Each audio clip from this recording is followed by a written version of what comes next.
Hi, I'm Lillybeth from lillybeth.abeautiful.education.co.nz. I'm going to share with you a little bit of a blusher technique. I was asked by a reader or a follower on Facebook, Nicola. Hi Nicola. Happy wedding day. I just did her makeup for her wedding this morning, so congratulations Nicola. She asked me about blusher techniques and to do a video on that, and I thought, well, what is there to it? There's no technique, you just put your blusher where you blush. But in thinking about it, I have come up with a little bit of a trick or a technique to teach you, and just to advise you of the biggest mistake that my customers make. When they come to me for a lesson, I ask them to wear their full makeup as if they were going out to a wedding or a special occasion. And a lot of women, usually slightly older women, come to me with their blusher used as where I would put the bronzer. So they've got their blusher, they've got their pinky colour, their peachy colour for their cheeks, but they've taken their brush and they've used it underneath their cheekbones. And that's actually where most makeup artists would put a bronzer or a contour product to give shape to the face and to define the cheekbones, which gives you a really nice model look. We wouldn't put our blusher there. That's where we use a bronzer. So blusher is simply to give kind of that nice healthy pinky glow to the face. It doesn't have to be shiny. In fact, it's better if it is matte, I prefer. But it goes on your cheekbones, where you blush, on your cheeks. So you're really aiming for the apple or the fullest part of your cheeks. And if I was doing your makeup, I'd get you to smile at me, give me a smile, and I'd probably get most of the colour on the fullest part or the apples of your cheeks. And I'd just push it back or go around and around, whichever motion you prefer. And then with whatever's left on the brush, push it back right towards the hairline where your ear meets your face. So somewhere towards the top of your ear.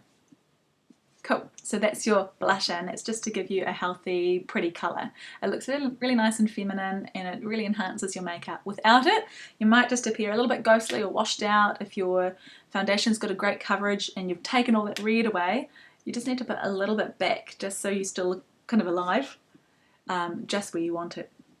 So that's blusher, and this is just a Bobbi Brown compact called Mauve Compact, and it's a really lovely little blush in there. It's got quite a bit of colour to it. So the other thing is bronzer. So a lot of women, like I said, they come in here with their blusher under their cheekbones, but that's where bronzer goes. So a bronzer is usually a powder product. It could be cream or liquid as well, but the easiest to apply is a powder for most people. And in this case, so this has quite a lot of sheen to it, this little cheapy one. We don't want anything for this purpose that has a sparkle or a shine to it. So Thin Lizzy is not the best solution for this. It needs to be really boring and matte, basically.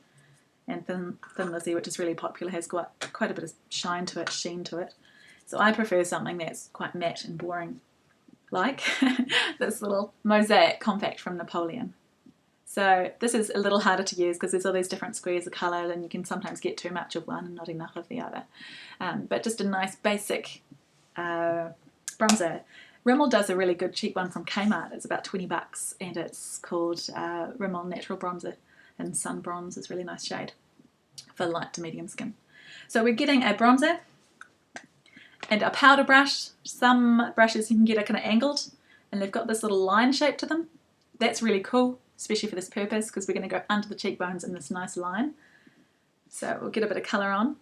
I've already done it, so I'm just going to go over and show you what I've done. It will end up looking too much, I know it, but that's okay for now, just for you, because I love you so much.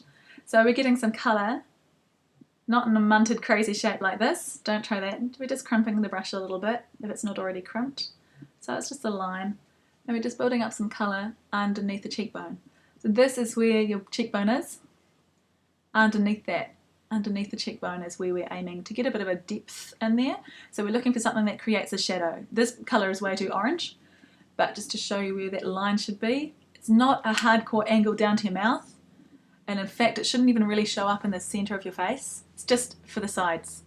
It adds a bit of sun-kissed colour, and it adds that really awesome shape that a lot of women really like to their face. It looks quite polished, and we're going to blend that in to the sides of your face as well. And just by doing that, it makes it blend into something. So you even might, sometimes we do it as like a number 3 around the temple, under the cheekbone and under the jaw. But that's just a nice general way to get it on, but we're just going under the cheekbone and blending it in for today. Other side, once again, this is way too orange, but just to show you on the camera, under your cheekbone, That's a pretty cool angle. Again, it's not way down to your mouth. It's kind of quite horizontal actually. It's when you get it on, when you look straight ahead, it looks like quite an angle. But we're doing it a little bit horizontally. Back towards your ear, make sure there's no gap there. And I'm going to go over the same line and bring it down so it blends down. Kind of blends away to nothing. It shouldn't be a huge crazy dirty mark on your face, which it often can look like if you haven't had a good practice at this first. And like I said, this colour is a little off to orange. So I'm just blending it into here. So you've mainly got this kind of shape here. And if you want to disguise a slightly double chin, a little bit of bronzer under there is great as well, as long as you blend it away a bit. Okay, so that's us. We have got our bronzer under the cheekbones and our blusher on the cheeks where you naturally blush. And that's my technique for blusher and bronzer. So blusher, we naturally blush. Bronzer, yes, you can put it everywhere, but for a makeup artist, from our perspective, we're looking for a contour to shape the face and to give a really nice prominent cheekbone, which just looks really gorgeous and model-esque. Most women want that.